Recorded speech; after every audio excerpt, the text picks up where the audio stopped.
বন্ধুসকল আকৌ এটা নতুন ভিডিঅ'লৈ আপোনালোকক স্বাগতম জনাইছোঁ। আজি আমি ৰিভিউ কৰিব গৈ আছোঁ ৰয়েল এনফিল্ডৰ ক্লাছিক মডেল বাইকখনৰ বিষয়ে। 350 যোনখন ক্লাছিক হয় বন্ধুসকল, সেই বাইকখনৰ বিষয়ে, বাইকখনৰ mileage, features, down payment, EMI আদি সকলোখিনি এই ভিডিঅ'টোত সামৰি লোৱা। ভিডিঅ'টো শেষলৈকে চাবলৈ নাপাহৰিব আৰু নতুনকৈ যদি কোনোবাই আহিছে তেতিয়াহ'লে প্লিজ ছাবস্ক্ৰাইব কৰি দিব। বৰ দেৰি নকৰি বলক বন্ধুসকল, তেতিয়াহ'লে আজি আমাৰ ভিডিঅ'টো আৰম্ভ কৰোঁ।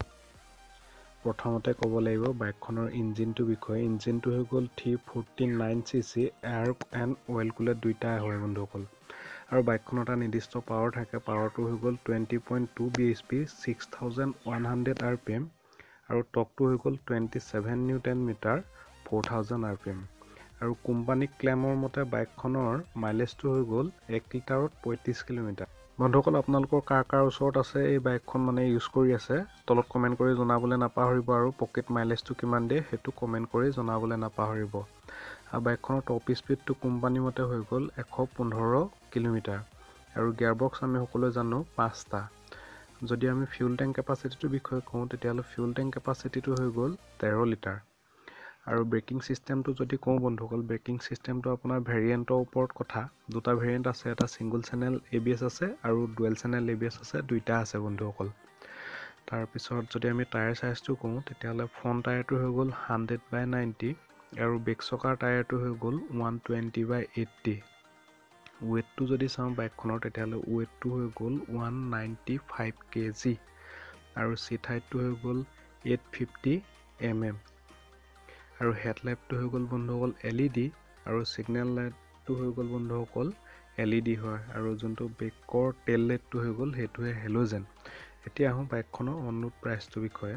বাইকখনৰ অন-ৰোড প্ৰাইচটো বন্ধুসকল আপোনালোকৰ মই স্ক্ৰীনত লগাই দিছোঁ। 2,21,950 টকা। 2,21,950 টকা। যদি আমি ইয়াৰ ল' ডাউন পে'মেণ্টটোৰ বিষয়ে চাওঁ তেতিয়াহ'লে ল' ডাউন পে'মেণ্টটো হৈ গ'ল 48,000 টকা।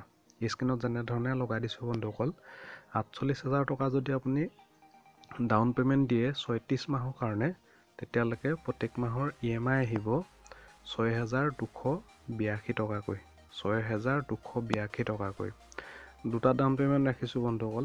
আৰু এটা যদি আপুনি 1 লাখ টকা ডাউন পে'মেণ্ট দিয়ে, সেইটো 3 বছৰৰ কাৰণে, তাৰ EMI আহিব বন্ধুসকল 4,397 টকা। এইটো এটা আছিল বন্ধুসকল সৰু ইনফৰ্মেটিভ ভিডিঅ'। গতিকে বুলেটখন কাৰ মানে ক্লাছিকখন কাৰ বেছি প্ৰিয় হয় কমেণ্ট এটা কৰি জনাবলৈ নাপাহৰিব। আৰু ভেৰিয়েণ্ট যথেষ্টকেইটা আছে, কাৰ কোনখন বাইক লাগে ভাল লাগে সেইখন মোক কমেণ্ট কৰি জনাব। আৰু ডাউন পে'মেণ্টটো তাতকৈ বেছি দিলে বা তাতকৈ কম দিলে কি EMI আহিব সকলোখিনি আপোনালোকক ৰিপ্লাই কৰা হ'ব। ভিডিঅ'টো শেষৰ বাবে চোৱাৰ বাবে ধন্যবাদ।